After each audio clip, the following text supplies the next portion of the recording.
Welcome to Evilive, the live media commentary show that answers the question, did those nobles finish their rat dinner? Subscribe if you're new to the channel because today we are reviewing HBO Game of Thrones, House of the Dragon, Season 3, Episode 3, Rhaenyra's Triumphant.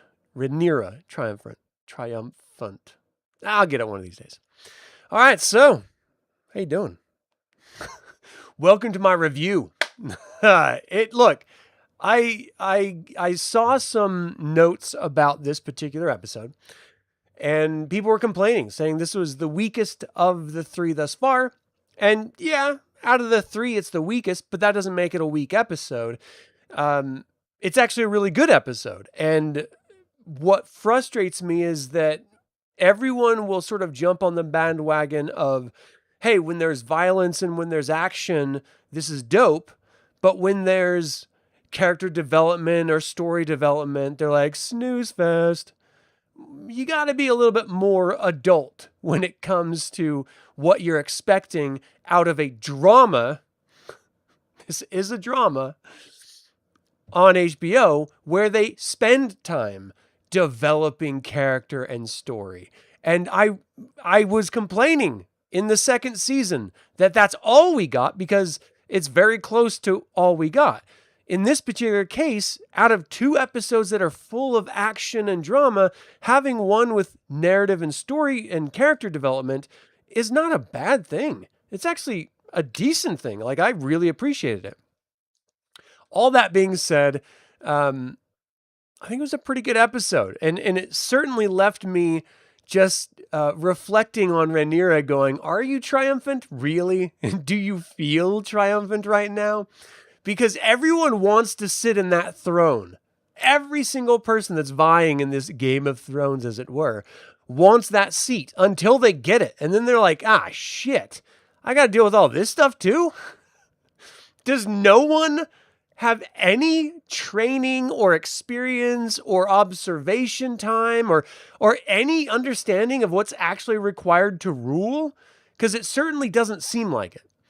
All right, all that being said, this is directed by Claire Kilner, written by Sarah Hess, the same as the last episode, and it originally aired yesterday, the 5th of July. So we're going to start with Ormond reluctantly submitting to Daemon, who takes supposed Daeron Targaryen hostage and tells Rhaenyra that they should execute him. Now, look, let's just for now say that this is Daeron Targaryen, her half-brother, and a contender to the throne. Look, if Aegon's dead, then the throne goes to Daeron if their house is on, in power. So having him alive is really, really bad. Conversely, what she decides to do is have him take the black. So she's not killing her brother, which is a good thing, but she also doesn't want him around to fuck up her legitimacy. And that's exactly what he would be doing if he was allowed to exist. Here then throws in the spanner into the works here. It's not him. Ormond is playing a long game where he is completely messing with Daemon and Rhaenyra. He's hoping they don't figure it out until he's got his chess pieces in play. And pretty much, he's right. They don't figure it out until he's already seized a significant portion of a city and a dragon. And that's really important because, look, when you're talking about House of the Dragon, what you're really talking about, and specifically this show, which is hyper-focused on the Dance of the Dragons portion of the Fire and Blood novel, the history of the Targaryens and stuff, you're talking about dragons. They are a power base, and they have always been a power base. You take dragons out of the running, and there's a lot more powerful houses than the Targaryens. And so it's really just about dragons as symbols of power. And if your side can capture one or more dragons, well, then you just got a lot of power on your side.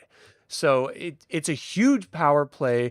It's a huge statement to the rest of the world and everyone that was supporting the High Towers and are reluctantly supporting the Targaryens now that they've reclaimed the throne. And it throws a lot of shit Rhaenyra and Daemon's way. So then we have to move on to Corlys, who informs Rhaenyra that the treasury has been emptied.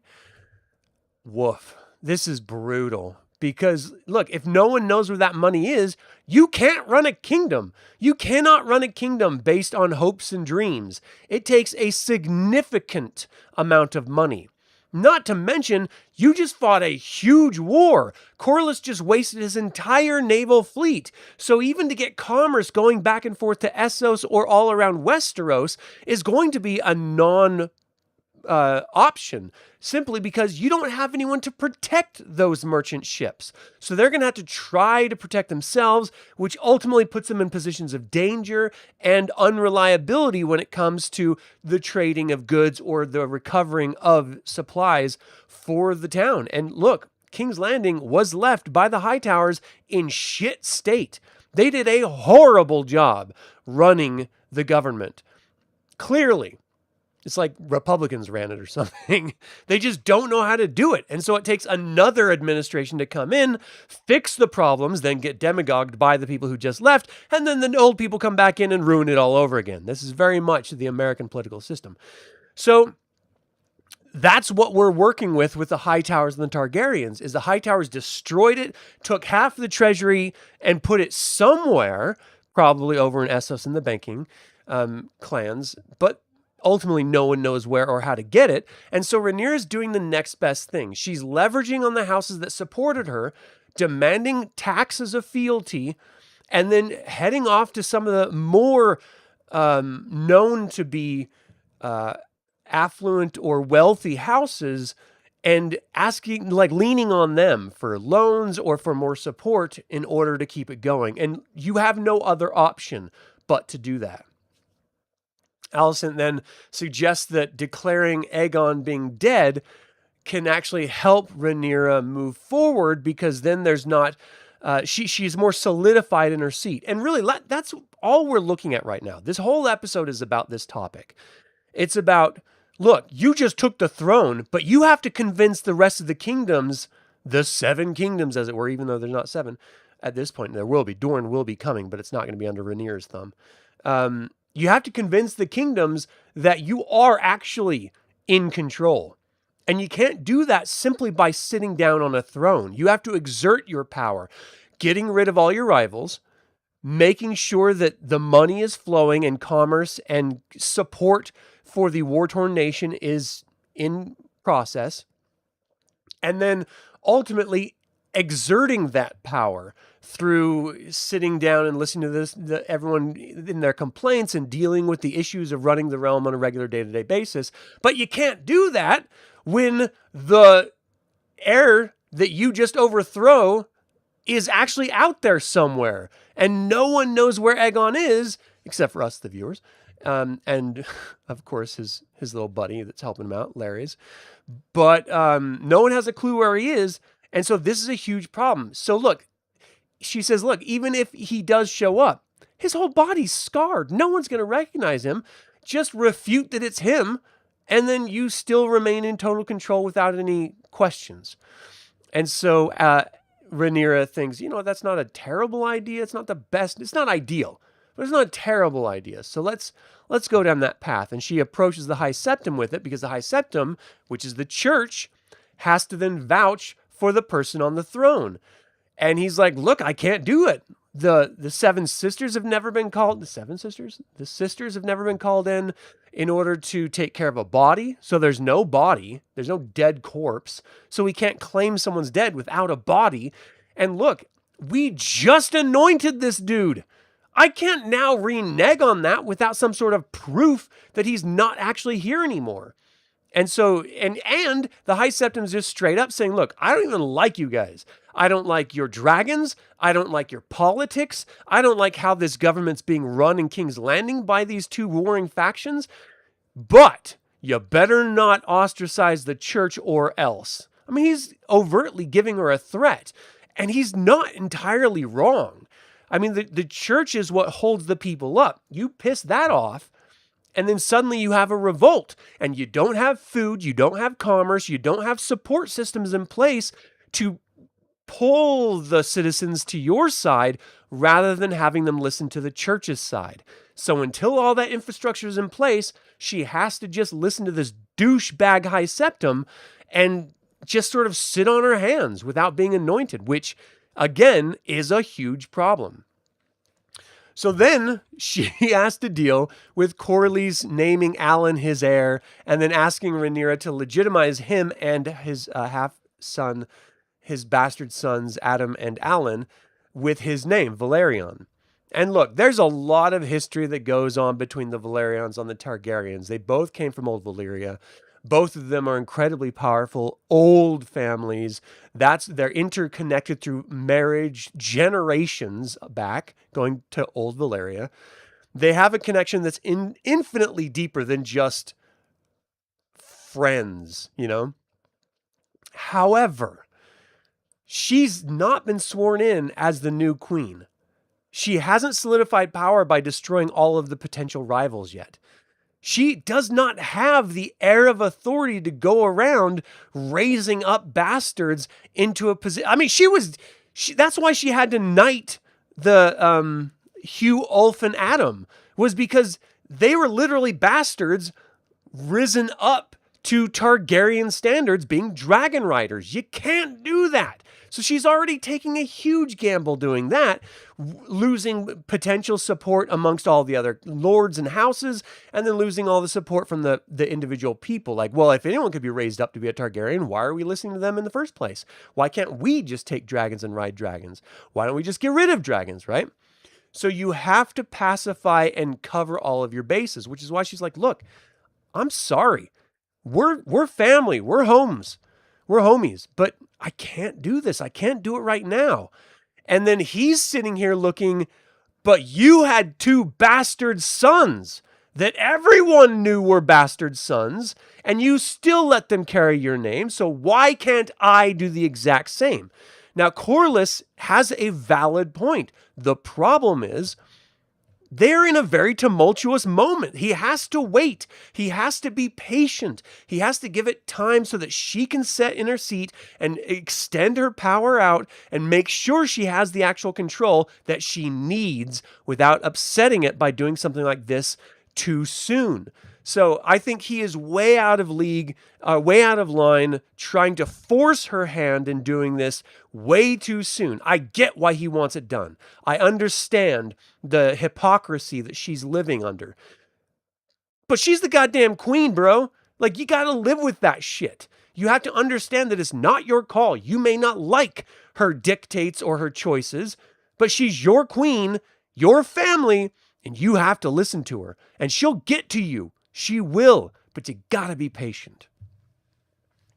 Then we have Rhaenyra hearing out the petitioners and learning that the wealthy nobles have actually been starving the small folk, hoarding food for themselves, not consuming it, but just saving it in case they need it. And so Rhaenyra's like, look, I've got to make a statement here. We cannot have the upper class subjugating and starving the lower class. I just came in and overthrew what I'm calling the illegitimate king. I have to get the people on my side. The nobles will be on my side through force and through power, but I got to get the little people on my side. Not only because I need their support so that they'll go with me with future decisions I make, but also this high septum and the religion of the Seven Kingdoms is actually going to go against me, if not overtly right now, very soon, according to the high septum himself. So I need to get the people on my side right now. So I'm going to have a banquet, and I'm going to bring all the nobles to my house. They're going to think they're going to have a kingly feast, and they're actually just fed rats and worms and like maggots on this little plate. Hilarious scene, because you saw them before the food came out and they're like looking at each other like, ooh, this is gonna be good, right? And tucking in their handkerchiefs and shit.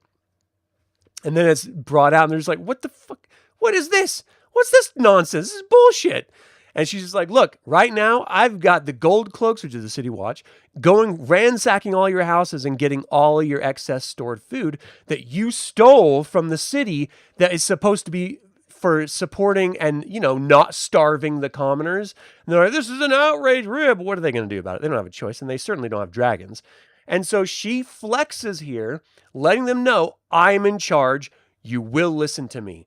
And not only that, she's then giving it away to the, like her herself is giving it away to the people, the small folk. And no, she's not going to be able to do it to all of them. And she's not going to be able to pacify all the problems or, even feed the whole King's Landing.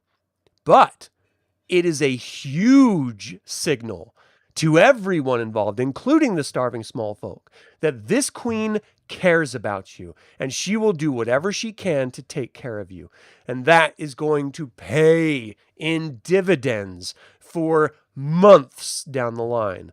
I can't remember if it's months or years, but we've got some upset shit happening here soon. So I'm just going to say months down the line. All right. And then, of course, I already mentioned that Daemon sort of flippantly knighted Adam, Hugh, and Ulf.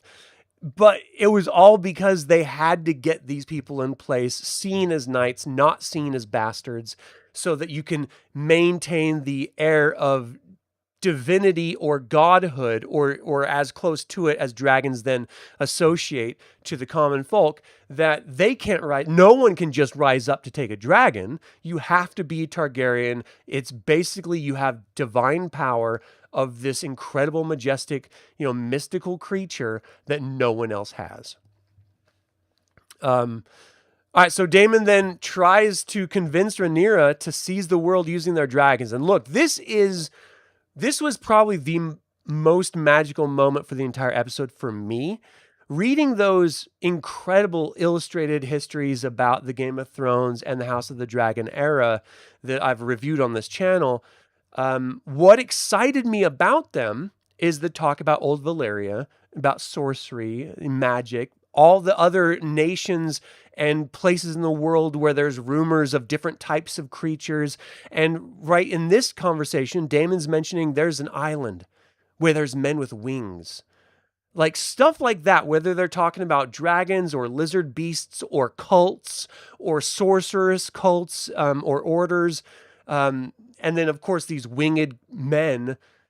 Stuff like that is what I'm here for. That's what I love about fantasy, is the diversity of creativeness that the authors can literally throw anything out there and it fits in with their world because they're creating their world. I love that about Game of Thrones because we haven't really been shown a whole lot other than dragons and sorcerers, but there's some incredible stuff in those books that's like rumored about all these ancient cults way beyond Essos and Westeros, which are the only two continents, and as not even all of Essos, that we've explored as of yet. And, we've got the White Walkers and the fairies and, stuff like that we've dealt with, in Westeros, but there's so much more of that sort of magical creature nature that we've never even touched on, that I just love about this world. I love that it's grounded in this sort of medieval fantasy, but there's so much more to it that's being even addressed. And it was just teased here, and that gets me excited because I know we're not going to see it in this show, but there are other shows in development that are like, one of them was going to be Jon Snow traveling the seas, or Arya traveling the seas and just exploring. And supposedly that's actually coming back. It was canceled as a concept, but after seeing the success of A Knight of the Seven Kingdoms and how you can have these spin-offs with different vibes and tones than a Game of Thrones series or House of the Dragon series that actually do land and are received very, very well, then they're like, oh, well, if people are here for it, then let's tell these other types of stories. And fuck yeah, I cannot wait, because that is where we're going to get some of the really crazy, cool fantasy vibe stuff that I've been really chomping at the bit for. All right. Anyway, she's like, no, we just got the throne. We got to take care. And she's right. I understand why Daemon wants to go conquer the world. He has more, and his argument's a good one. Look, Aegon only had 3 dragons and he conquered all of Westeros. You've got like 7. Bitch, let's go. But she's like, no, I have to be a good queen. This is what it means to rule. You have to be present. You have to solve problems. And we've got to get our shit together first. And he's like, fuck this. And he storms off. And she's just like, fucking babies. I'm living with babies. It's awesome. There's a nice, beautiful scene where she just can't sleep in her bed. And then she goes and lays down in Daemon's bed, and he sort of puts his arm around her, and she snuggles his chest and slash his neck or head. And it's just beautiful because that wasn't her first choice. She was going to just sleep alone. But she's in this vast keep, and she needs support. She doesn't have all the pieces in place yet, and she's sort of drifting and struggling, like genuinely struggling. And to have that support from Daemon when she needs it in the middle of the night means everything to her. And it's just a nice little beautiful tender moment that we don't get a lot of between the two of them. And so it's nice to see that there is something still there, even if it's not the roiling passions that it used to be. Okay, so then Rhaenyra allows Alicent to see Daeron, and this is where she realizes, oh shit, we actually don't have Daeron. Fuck. This is a huge problem for Rhaenyra, because not only is Aegon gone, the other person that's supposed to be in her throne instead of her is gone. They never had him in the first place. So this is a huge, huge problem. And so what does Ormond do? The boy reveals that Ormond forced him to pose as Daeron, and then a dragon keeper comes to the keep and tells Rhaenyra that Ormond has seized the town of Tumbleton and has captured a young dragon. So he's got Daeron, he's got a dragon, and he's embedded himself in a town, so Daemon or Rhaenyra's army cannot go and stomp them out. And they can't use their dragons to burn them out, because then they would just be killing an entire populace of citizens that they need more desperately on their side now than ever before. Again, because there's no legitimacy to it while you have those heir apparents out there. And the church is still this looming presence of problems. And we dealt with this in the game at the end of the Game of Thrones series originally, which is a big problem. The church can be a huge problem for the crown. And so you have to work with them or work for the small folk. You can't just ignore either of them. And so, like, what they're going to do next, I don't remember from the book, to be quite honest. And I know they cannot just go in there and start burning. So I think it's going to be one of those situations where her Queen of Whispers, which is really nice, they got the Queen of Whisper in there, is going to use her magic, and not literal, but just her influence in order to get the people to come around, or to somehow politically poison Ormond's water, as it were, in order to turn the people against him, or force his hand to come out or something, so that they can then squash him. But this is bad for the High Towers. One, it doesn't end well. Like, they're at a loss. They can't stand against the dragons. So all they can do is embed themselves in citizens, knowing the predicament that Rhaenyra is in, hoping that she won't take those drastic measures of just killing everyone, because they don't have any other options either. But they don't want her to be on the seat. They want their own family to be in that seat of power.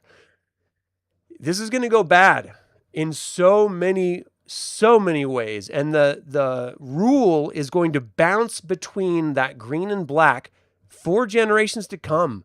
It's not done. It's not over.